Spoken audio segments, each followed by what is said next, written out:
Good morning, kings and queens, gentlemen and ladies. This is Refined Rose, back with another video. Have you ever noticed abusers project all their trauma onto us in the relationship, in the marriage? And we're supposed to carry their trauma with us and be traumatized along with them. Such as in my situation with trying to get a divorce from my sixth husband. All his trauma, in my opinion, felt like it was being projected onto me on a daily basis. He used to tell me that if his grown adult kids, one of them I believe is 30 now, or about to be 31, and his daughter is in her 20s. He used to say all the time that if they disrespected him or said anything that he felt was disrespectful, he would slap the taste out of their mouths. But this is actually what he was doing to me, what he told me he would do to his children. And the kids would seem like they were nervous around him, like they would watch their words, because he had a hairline trigger.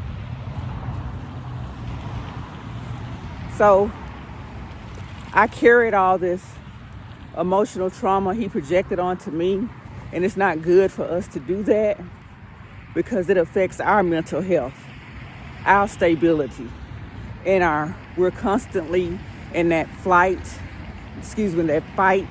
or flight response. In my situation, I know I couldn't fight back. I was always prepared to hold up my hands or my arms, trying to block my face from being hit or slapped. And I wanted to leave so bad, y'all. I just didn't know how to leave safely soon enough without getting hurt. In my situation,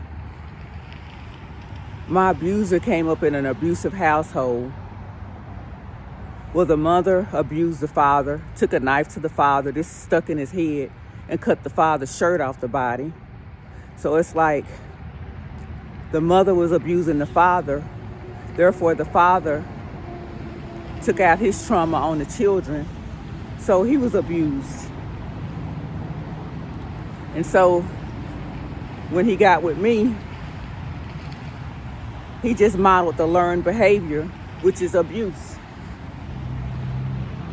And come to find out, listening to his stories of past relationships, I wasn't the first person to be abused verbally or physically by him.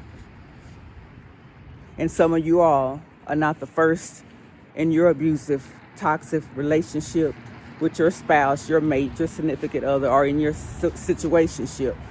You're not the first.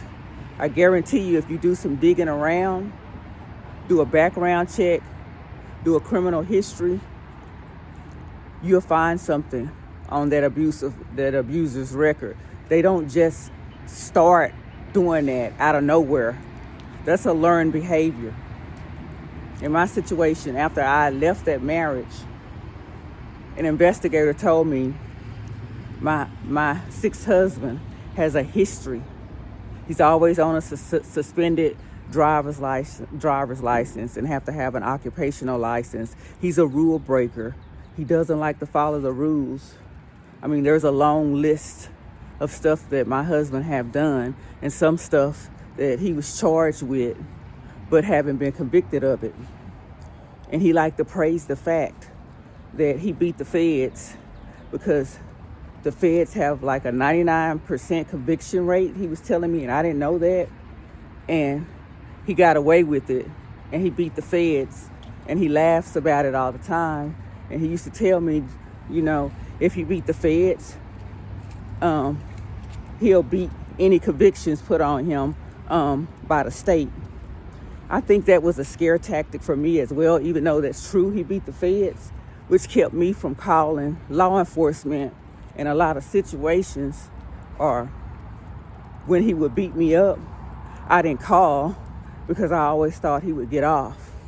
That's another scare tactic. That does not mean that. Plus, he had family members that's tied with law enforcement. One family member that was a U.S. Marshal, and he just wanted me to think that there was no help for me. So if your abuser is doing that to you, don't believe that.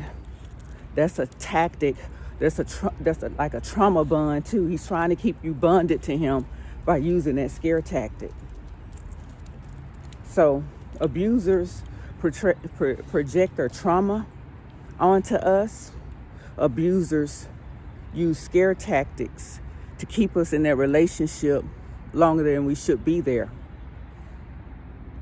Don't be afraid to leave if you want to leave.